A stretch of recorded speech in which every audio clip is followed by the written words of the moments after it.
Continuing The Making of the Group by Pauline Kael. The Producer-Writer. As a screenwriter, Sidney Buckman is known as a good man at construction, that is, clearing through the underbrush of a novel to locate or design a simplified, neat screenplay. This was hardly possible with the group. Still, he reduced it without undue vulgarization. But what he had thought or hoped to do was something very different, and rather bewildering. On our first meeting, Sidney Buckman, courtly and urbane, told me that after his third reading of the novel, and after discussions with Granville Hicks, he and Hicks agreed that the theme of the group was, "Higher education does not fit women for life." Not being used to the role of an observer, I never did get used to it. I shot back, "What does? Does higher education fit men for life?" He didn't reply and was taken up with another matter, accepting congratulations from someone who had just recently seen The Mark in revival and told him how great it was, that there was not a false note in it. When Buckman had finished shaking hands on this, he turned back to me with a rather belligerent stance and asked, "Just what did you have against The Mark?" He had apparently heard that I had written a less than favorable review, but he had not read it. Before I could reply, he went on, "All I was trying to do was get people to feel compassion for the mentally ill." I said, "But what sort of compassion is necessary when they know that the man is innocent of any wrongdoing?"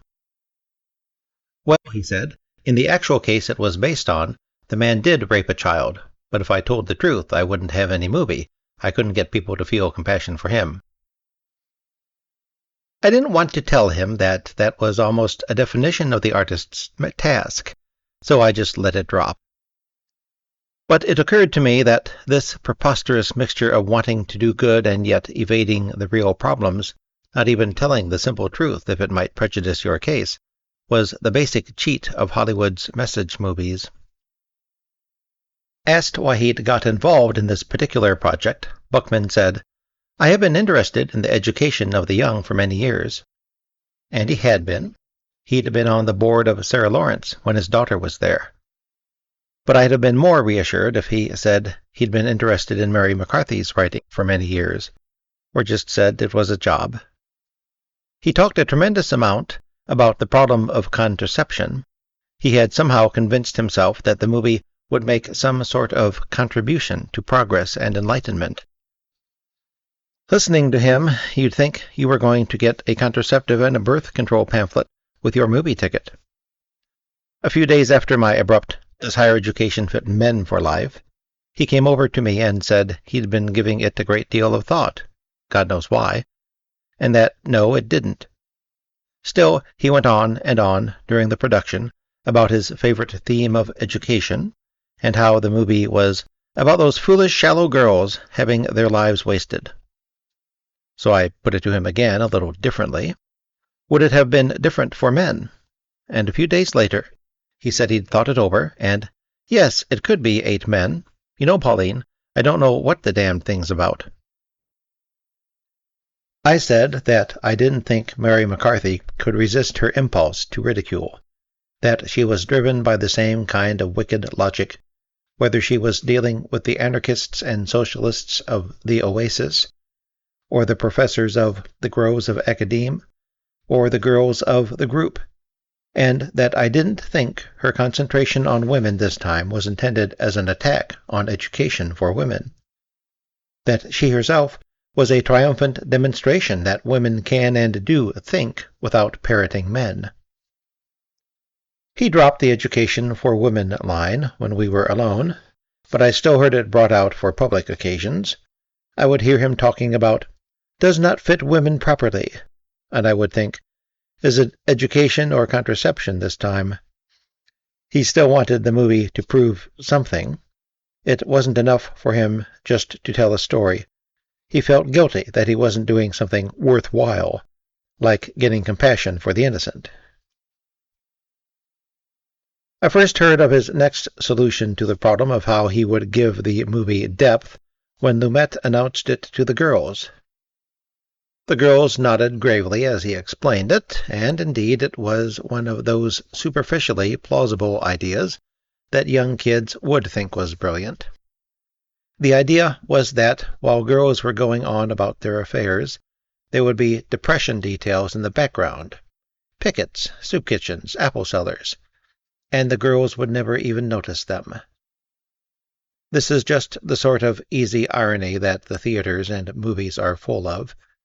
Those fancy little effects, the products of theatrical training that are considered moving or deep. Surely anyone who thought about Mary McCarthy's group would realize that social consciousness was just what Vassar had given them. The novel is not about a bunch of rich girls who don't even notice the depression. It's about a group of girls who came out of college full of awareness and idealism, mixed with priggishness and pride, and in the ways in which their weaknesses and entrapment in ordinary human problems destroy their plans. I said most of this to Buckman, and I told him, too, that I was damned tired of movies that made the audience feel so much smarter than the characters. Gee, look, they didn't even notice that poor apple seller. If I'd been there, I would have. After all, what could you do except buy an apple? The irony they planned would be particularly grotesque, since the novel had satirized the political activities of the girls, and although the script eliminated much of this, it retained the structure so that the ones who are outside or above it all, the ones who don't get into the political movements of their time, come off best. Leakey, Dr. Ridgely, Polly. Lumet often stressed that Leakey and Polly were the only ones of the group who completed themselves. The others are all wrecked by trying to be something else, something they're not. Later on, I was happy to observe that the ironic use of the depression details was minimized. But the author's curious ambivalence to her material was reflected in these confusions. Although Lumet was delighted with Polly and Leakey for just going on about their own affairs, I don't think he recognized that Mary McCarthy was satirizing the social consciousness of the other girls, not their lack of it.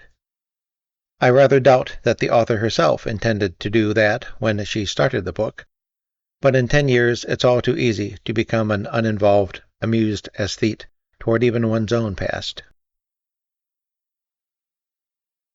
Buckman had another big problem with the material, a central problem. I had been startled to discover on the first day that, according to the producer-writer, Mary McCarthy is poison. She's competitive. With whom, I wondered? Not Buckman, surely. Although Lumet seemed to share in this view of the author, and had frequently said to the press that he would not have done the picture if he'd read the book before seeing the script, which he may have believed, though I didn't. In his case, it seemed to be not so much grounded in any specific knowledge as in a general feeling about the kind of woman she was. As I got to know him, I concluded that, for Lumet, a woman shouldn't have any problems a real man can't take care of. If she does, she's sick. Kay wanted to be a director. With Buckman, I felt it was different. Mary McCarthy, the anti-communist intellectual, seemed to be a threat he had to fight. He referred to her vicious attack on Simone de Beauvoir as something he would never forgive, as if it were going on right this minute. It was somehow as if she were the enemy. Neither Buckman nor Lumet was comfortable on the subject of Kay, and not just because of the miscasting of a charming, giddy blonde who was emotionally too light for the role. The publicity stories all said Leakey was the leader of the group, and even in group photos, the actress who plays Kay seemed to fade away. I think the role was miscast partly because of their discomfort. The discomfort probably went very deep, and although they didn't consciously relate Kay to Mary McCarthy, they used the same terms about both. Buckman, who felt that Truffaut's films Shoot the Piano Player and Jules and Jim were both betrayals of the social point of view for which he had admired Truffaut's first feature, the 400 blows. He used exactly the same rancorous terms to describe Catherine of Jules and Jim.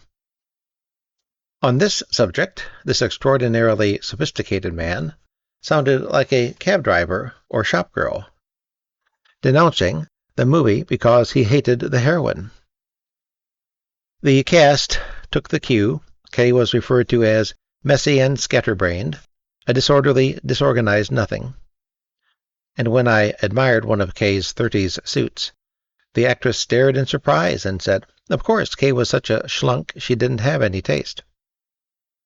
Buckman looked blank at my comment that perhaps Kay could use a little of the self-destructive force that Jean Moreau had brought to Catherine. They were both, he said, just silly, self-deceived women. The first day of rehearsals, the girls sat around a table, serious, quiet, attentive faces, as Lumet talked. He gave them a little orientation course, not about the screenplay or its point of view or how it was to be interpreted, but about the Depression and Roosevelt and the banks closing and all. He went into his own life during that period as if the group were about the group theater. Then he took up the characters of Gus Leroy and Mr. Schneider, and the antagonism between the Stalinists and Trotskyites. He ended with a description of his only YCL meeting at the age of 14, where he asserted that Soviet artists were a privileged class, so the Soviet Union wasn't a classless society, and I got thrown out. Buckman spoke up. "You got thrown out? I wasn't. That was my tragedy." Then he turned and said just to me, qualifying it a bit, "It's not true. I wasn't young enough to be in the YCL." For the girls, 1933 was obviously as strange as 5th century Rome. They hadn't been born yet. Sidney Lumet, director. Though Sidney Lumet was, at the beginning of the group project, still known as the director producers settled for when they couldn't get the one they wanted, and everybody's second choice, the driving little guy who talked himself into jobs and then finished them before the producers even got to know him. By the time the group was finished, everybody knew he was going to be a big director. 2 pictures he had slammed through opened in New York while he was working on the group. In late April, The Pawnbroker. In October, The Hill. The Pawnbroker, which ranked high on many Best of the Year lists, was not only a controversial film, it secured a production code seal only after a group of directors, led by Joseph L. Mankiewicz, put up a fight for it and is still causing embarrassment to the Catholics who prescribed it. It even made some money. The Hill, his brutal study of an English military prison camp, made abroad, created considerable excitement before it arrived when word got out that Rex Harrison, on the Cannes Film Festival jury, had wired the Queen about the danger of its getting the grand prize. Lumet was talked about in reviews, even in the not-too-enthusiastic ones, in a way he hadn't been before. And yet he still is, in his methods, a work, basically a TV director, and it is possible that in the next few years television will wreck movies, not as was thought possible earlier, by taking the audience away, but by its simplified methods and by killing B-movies, which were the training ground for directors, and then inflicting its TV-trained directors on movies. Now that television executives have realized that people prefer old movies to television shows and are going to produce movies for later use on television, this dominance of the TV director may actually convert movies into TV shows rather than the hoped-for reverse. The difference between the two media is becoming a matter of budget, not technique. The television play type of movie just uses the camera as a recording device for staged action. The director follows a script like a general carrying out a plan who shoots hoping to hit something. He moves the people or the camera around to get some movement and hammers some simple points home. And you are cued to react. You are kept so busy reacting, you may not even notice that there's nothing on the screen for your eye to linger on. No distances, no action in the background, no sense of life or landscape mingling with the foreground action. It's all in the foreground, put there for you to grasp at once. It's all on the surface, it's jumping out of the frame at you. If they want you to notice something, the actor shouts or holds a double take, and the music accents it further. You don't have to do a thing. You hardly need to look. And if you were deaf, they'd probably shovel it onto your lap. Lumet, after 9 movies, and he is one of the best and most flexible of the TV-trained movie directors, still directs one-dimensionally. He cannot use crowds or details to convey the illusion of life. His backgrounds are always just an empty space. He doesn't even know how to make the principal stand out of a crowd.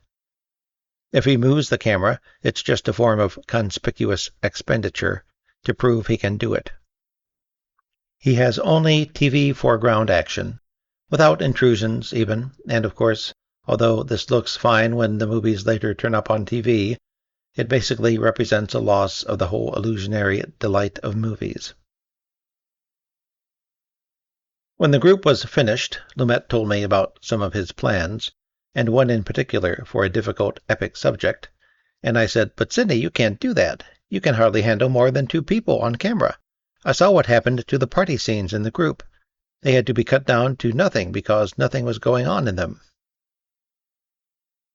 And Lumet, with that surprising boyish honesty, which is one of his most engaging qualities, said sheepishly, "I know, but I can learn. I just have to give it some time." But it's more than just a matter of taking a few weeks or a few months, which I'm convinced he won't do anyway. It's a matter of a different approach to how movies are made, learning to see and compose differently, opening up a movie in a way that TV just doesn't open up. Lumet can admit this limitation of his technique because he does not recognize its seriousness. It's no accident that he works well with plays.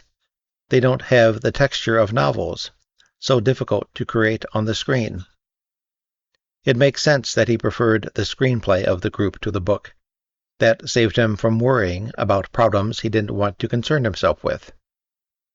He'll go on faking it, I think, using the abilities he has to cover up what he doesn't know. He'll go on using space as stage space, hyped up with a few tricks, treating movies as just a bigger canvas than TV. Even his honesty about his limitations is probably the result of his not really thinking they are limitations.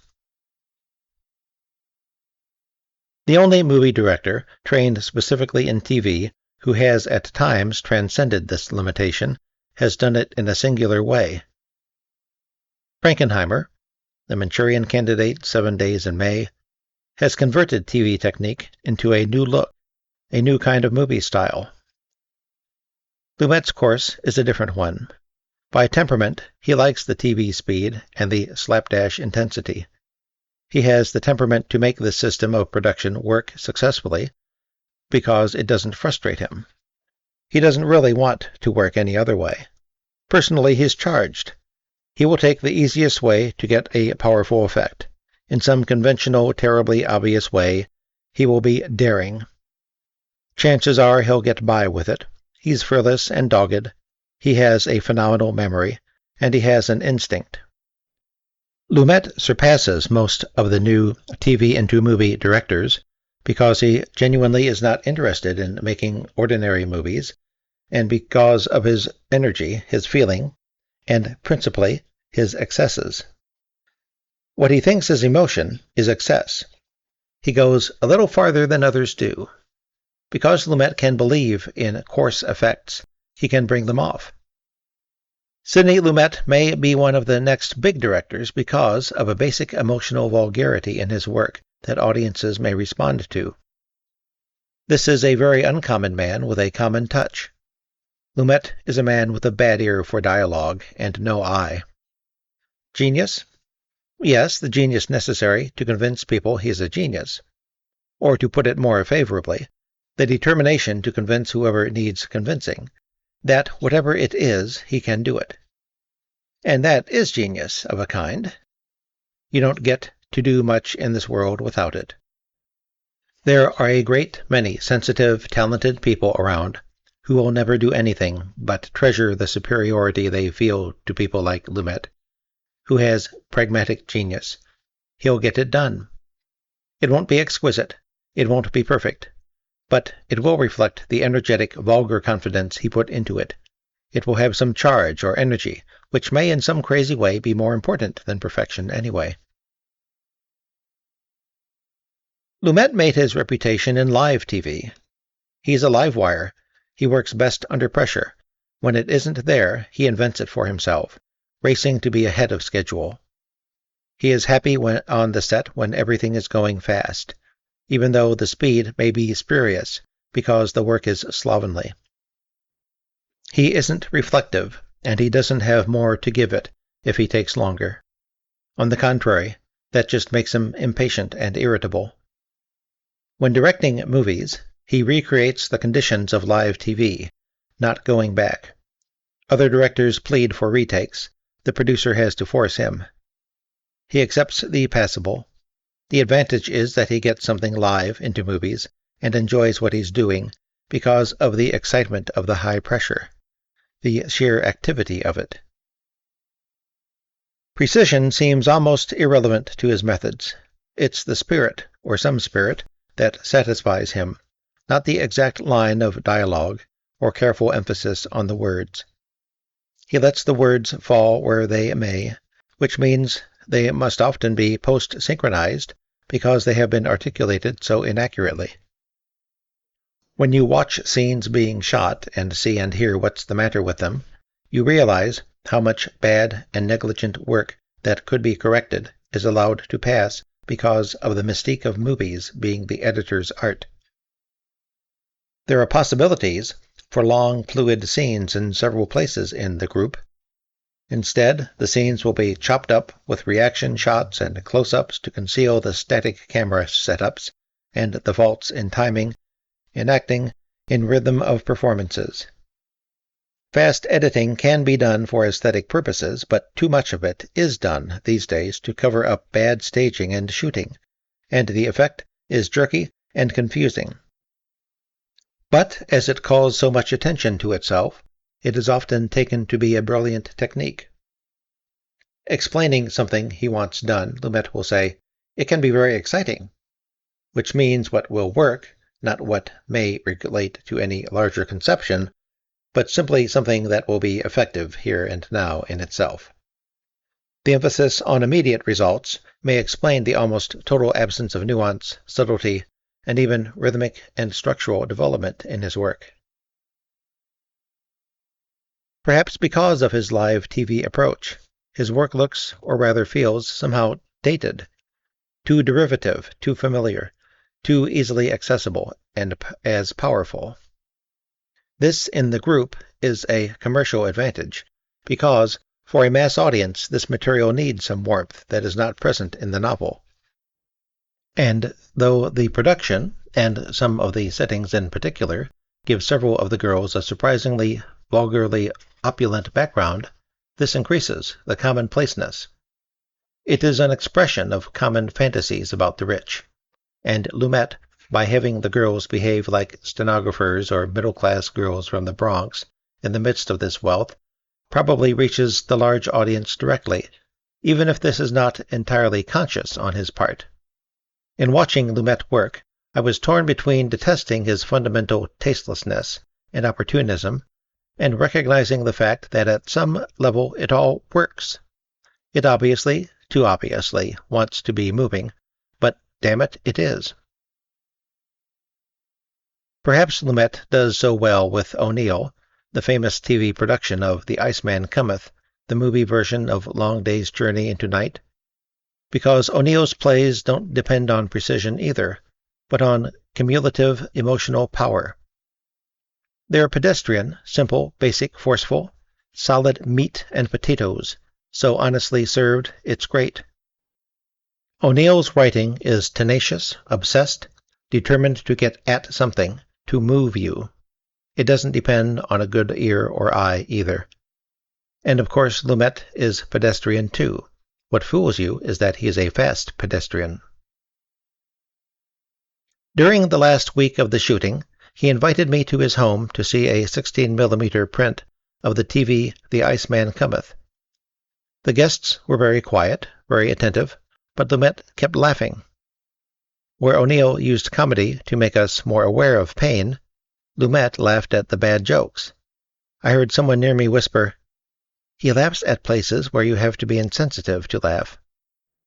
Probably what we couldn't accept was the crudeness of his enjoyment. He enjoys playing practical jokes on the set, too, a crudeness which, I think, is integral to his strengths as well as his weaknesses as a director. A great many important people now, and throughout history, would probably, up close, seem very crude to the people who admire them from a distance.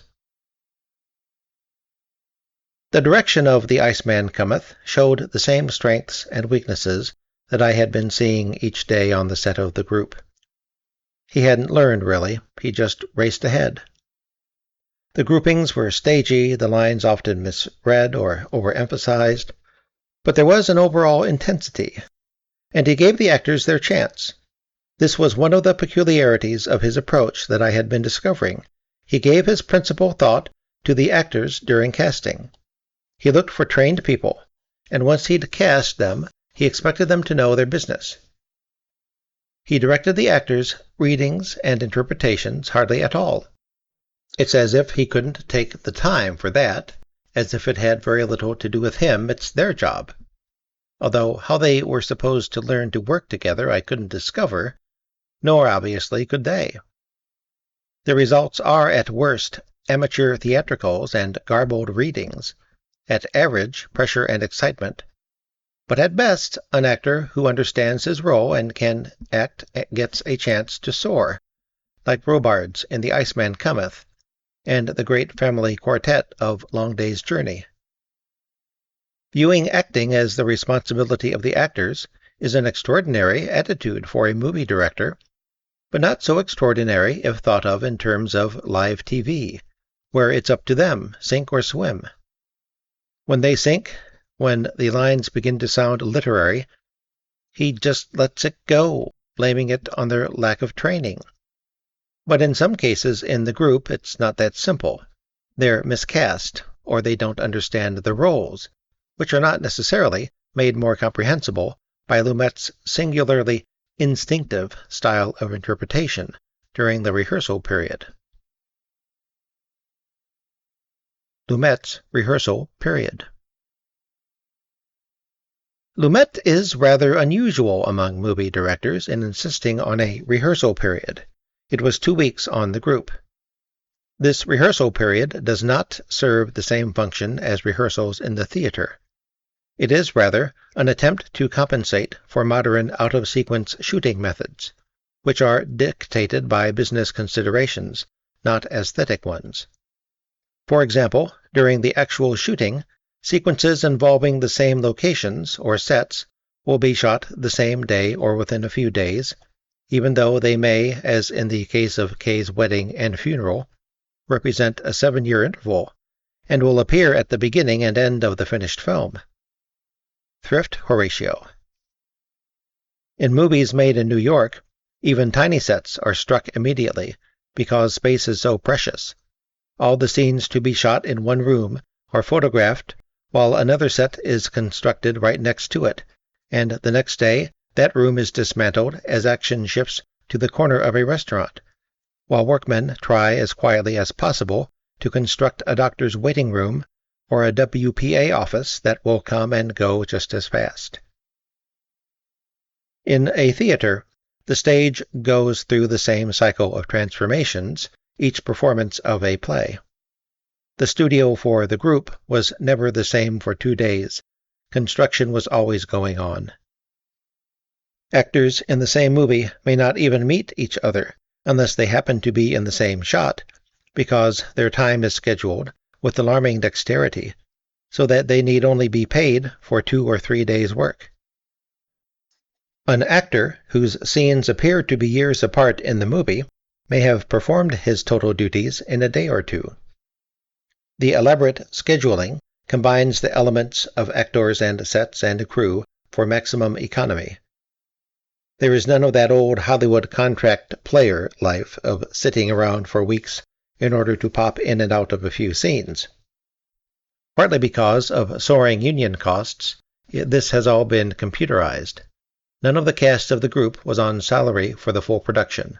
One by one, each said his farewell. Even the rehearsal period, an attempt to help the actors go through the entire story action in sequence so that they can work out the development of their roles, is subject to this calculation. Only the 8 girls and a few of the key men were considered essential for the rehearsals. It is at these rehearsals that Lumet explains the movie, as each day it is acted out, and it's here that he is in his element. Papa-father, indoctrinator, principal performer, circus ringmaster. Lumet explaining the group to the 8 girls who were to embody the roles provided the gloss Mary McCarthy's writing had never had. A thoroughly male, gutsy, folksy, Yiddish interpretation, like the sort of thing one sometimes overhears in buses or restaurants when people are talking about a movie, and you think, where did they get that from? Dottie is a sweet girl who falls in love. She gets laid and goes home. Bed works for her, the first crack out of the box. Dottie thinks Dick Brown did it, and because she thinks so, he becomes the love of her life. Her lack of any self-estimation is so enormous, she thought he did it. Dottie is one of those girls who are so wowed by this orgasm that she doesn't know it would have happened with any man, that she could have done it herself. She doesn't know that she carried this seed of pleasure in her from the beginning. Helena uses art for hiding rather than for self-revelation.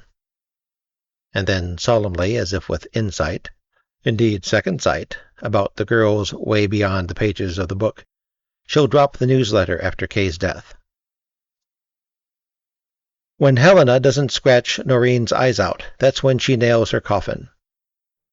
On this one, I wanted to protest. I wanted to interrupt. But Sydney, she scratches Noreen's eyes out in her own way. When Noreen asks her not to repeat their conversation, and she replies that, of course she won't, but you will. And I wanted to say that if her coffin is nailed, it's when she lets her father talk her into going to Europe, and that really it's been nailed pretty much from the beginning. Instead, I looked at Buckman, who was listening with an amazement akin to my own. Our eyes met. He shrugged. Let's talk about one of the winners, Lakey. I think she does marvelously. By the way, the Baroness is going to be beautiful. As it turned out, he was not able to be so generous to Lakey. The beautiful Swedish actress selected to be her lover was out of town when, through a change in the shooting schedule, the Baroness was required. Lakey and Polly kid themselves less than the others. They are more true to their own nature. Polly lets herself be used, and as soon as she can use someone, by God, it's great. She takes care of people because she wants to be taken care of. Her strength comes from great sureness. She thinks it's weakness. She doesn't know it's strength. I'm thinking of having her play Gus Leroy's leave-taking scene, the whole thing, with a terrible smile on her face. I looked at the girls as he said this, and they seemed to be deeply impressed, and I thought back to how impressed we were in high school when the drama coach used to come up with that terrible smile routine. And of course Angela Leeds had actually used it in Stage Door. Fortunately, Lumet is prodigal with bad ideas. He seemed to have forgotten all about this one when he shot the scene. He gave the material his own homey sense of life. Rehearsing the graduation sequence, he explained to the actresses that while Helena is giving the valedictory address, they should tell her with their eyes that she's doing great, and some of them should start applauding when she says all shades of opinions are entitled to a hearing. Somehow it seems more like a Bronx high school than Vassar. He was, in other words, a method director. He looked for the meaning and motivation of everything in himself and his own experience. He thought of the girls in terms of what he felt he knew about them. And because most of his experience was in show business, He drew not only upon his own experiences, mostly with show business people, but also upon his second-hand experience, which was, I think, more real to him than his first. All the shored-up memories of old plays, radio, television, old movies. His experience was full of terrible smiles. And because his mind lived in all this treasure trove of trash, just as I suspect many method actors draw upon theater more than they realize, he could use it as if it were life. It is, in a way, for him. In The Pawnbroker, he had had Rod Steiger use a soundless scream, and it had almost worked, even for those of us with good memories who filled the silence by thinking, "Ah yes, that must be the famous Berliner ensemble scream. I've heard of it, but I've never not heard it before." Terrible smiles and soundless screams, what would show business do without them? Maybe it would do better. When they almost work, they're distracting bits of shtick. When they don't work at all, like Buckman's version of the terrible smile, the ironic use of a choral group on the soundtrack to comment on the action, the idea was that the music accelerates to frenzy, getting gayer and gayer as each life goes to pieces. The idea is totally separable from the result. Sometimes Lumet's experience worked rather well with the girls. Though it had almost no connection with Mary McCarthy's girls, it gave the actresses a sense of how to play, and it was often rather shrewd. On Livy. Whatever it becomes her bitchiness later on, I want to look for the legitimate reasons for it. I have a friend who every time you go to a restaurant with her, she orders, and then when you do, she feels she's made a mistake. She's always feeling she's missing something. He has another friend who can't resist a wisecrack. On Kay, when asked whether she falls or jumps to her death, we'll take her as a suicide. I have known 4 suicides in my life, and they all had one thing in common, an increasing isolation. The flaw in his method is that, as he doesn't look to the original material to try to understand anything, but pulls it all out of his own background, when the characters are alien to him, when they require some thought or even a little research, he simply neglects them, or uses facile explanations of their behavior that just confuse the actors. He never made much sense on the subject of Kay, and then he got more and more impatient with the actress for her inability to become something that was never clearly formulated. This failure caused another failure. Because Kay never developed the necessary character, she didn't provide the provocation for her husband, Harold, to beat her up, and the actor kept trying out different readings without any visible clue from the director as to what he was wanted. Harold in the movie is, inexplicably, a weakling and a monster. What was the problem of Kay as a character? Well, there are certain kinds of female pushers who arouse more horror than pity. Women who push their children to fulfill their own ambitions, stage mothers are perhaps the most glaring example, and women who push their husbands, like those good sacrificial ladies who devote their youth to dull jobs so that their husbands can achieve professional training, only to discover that the new MD or PhD or LLB must abandon them for women to whom they don't feel so horribly indebted. Kay is of this breed, but a social climber to the group's standards, which she cannot fill, so must attempt to overfill, to be ahead of the others. She wants not a mere professional status for her husband, but the genius artist status. And that, given the period and the field, the depression and the theater, doesn't even allow for the compromises and shifts of interest, which usually enable such ambitions to work themselves out in appropriate ways, like teaching drama in a college or working in radio or television. There's real pressure for men like Harold, pushed and sacrificed to betray, to beat up, to desert the too helpful little woman. Kay is not easy to like, and almost impossible to play. It needs a young Katharine Hepburn, perhaps, someone who could be intensely wrong about just about everything. Kay is, I think, one of the author's bad dreams of herself, the epitome of all pushing women who are really unsure of themselves and who devote their energies to the careers of genius husbands. A difficult role. It is, nevertheless, the key role, for Kay, with all her delusions and needs to be a leader, is the suffering center of the novel, the poor witch whose story is told from wedding to funeral. Something went wrong at the start of the casting. Shirley Knight, as the best-known actress in the group and the recipient of 2 Academy Award nominations, was considered for the 2 brightest roles, Kay and Polly. Had she been selected for the role of Kay, the picture might have had a center.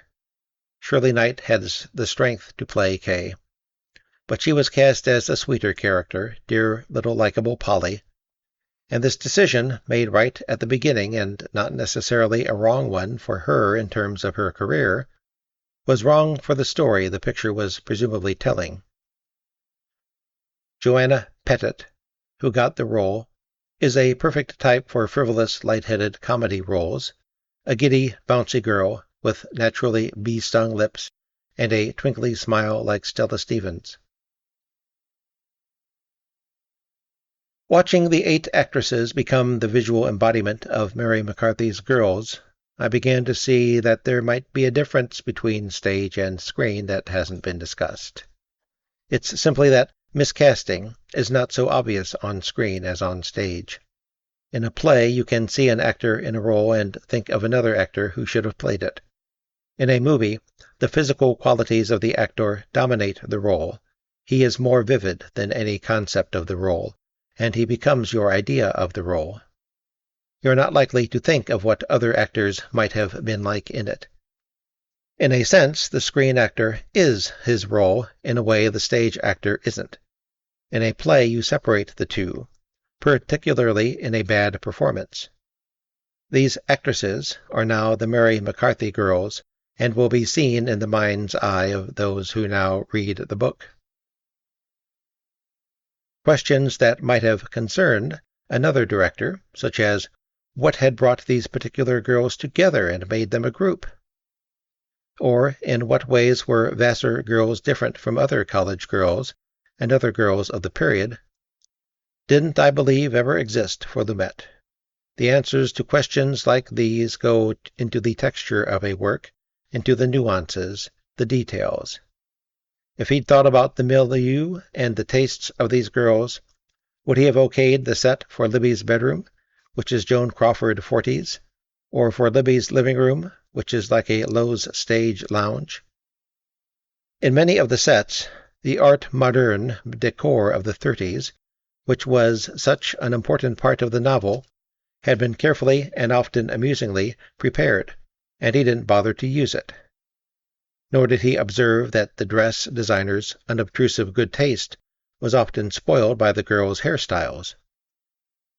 I wondered why Lumet didn't notice that Kay's coiffures in some of the scenes were derived from My Fair Lady, and I couldn't imagine why he let Shirley Knight as Polly wear her hair down loose like Alice in Wonderland when she's dressing the corpse. When asked, he says indifferently, I don't care about things like that, as if it wouldn't be manly, somehow, as if only nits and nitpickers notice things like that. Lumet carried the method to extravagance.